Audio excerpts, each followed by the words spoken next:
Do I answer, or do I pretend I'm not home? I can hear you, a woman replied primly, her voice muffled through the heavy wood. The crystals tingled with laughter at my expense.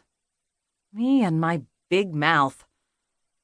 The door swung open to reveal a young woman, maybe a year or two older than me, with wavy chestnut hair that brushed her narrow shoulders. Her wide hazel eyes belonged on an anime character.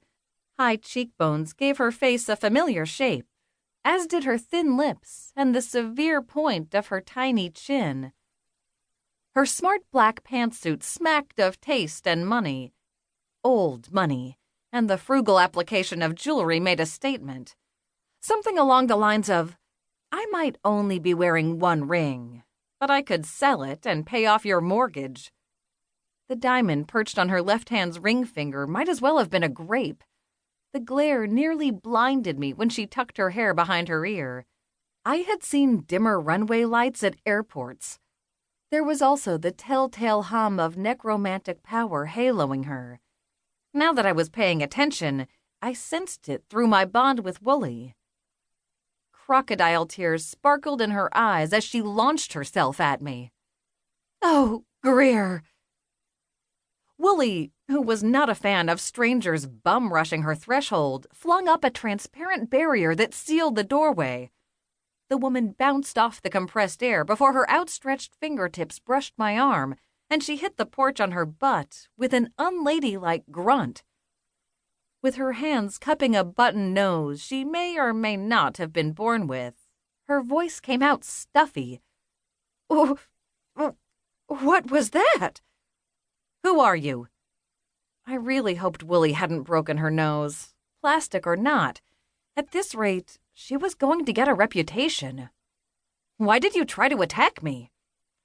Attack you? She echoed, lowering her hands to reveal her reddened schnoz. I was going to hug you. Oh. Random tackle hugs might even be more sinister coming from strangers than Candy, if I'm being honest. In that case, I leaned against the doorframe. Who are you? The stubborn jut of her chin struck me as familiar. Why did you try to hug me? I'm Eloise Marchand. She rose with a wobble on her kitten heels, then straightened her clothes. I'm your cousin. The lights overhead flickered in shocked bursts that matched the wild flutterings in my chest. Dame Séverine Marchand, the Marchand family matriarch, had disowned my mother, Evangeline, on the day I was born. Mom had refused to reveal my father's name when asked, and Dame Marchand had severed all ties with her youngest daughter, rather than risk a potential scandal over my paternity. Eloise's arrival might herald the extending of an olive branch, but I had been excised from their family tree before my first cry rang out through the world. Blood or no blood, I was a Woolworth, and this woman was no relation of mine. I heard voices. Amelie appeared at my shoulder, a spoon fisted in her hand like she knew how to use it, which, considering the number of empty cereal boxes in the trash can, she did, but I doubted it would do her much good here unless she planned on scooping out Eloise's eyeballs. Introduce us? This is Eloise Marchand. I gestured toward the high society poster girl. My cousin. What are you doing here? Amelie demanded, knuckles gone white. What do you want with Grier? A delicate frown gathered between Eloise's brows. I'm family. No, you're really not. Abandonment issues. I had them. Try again.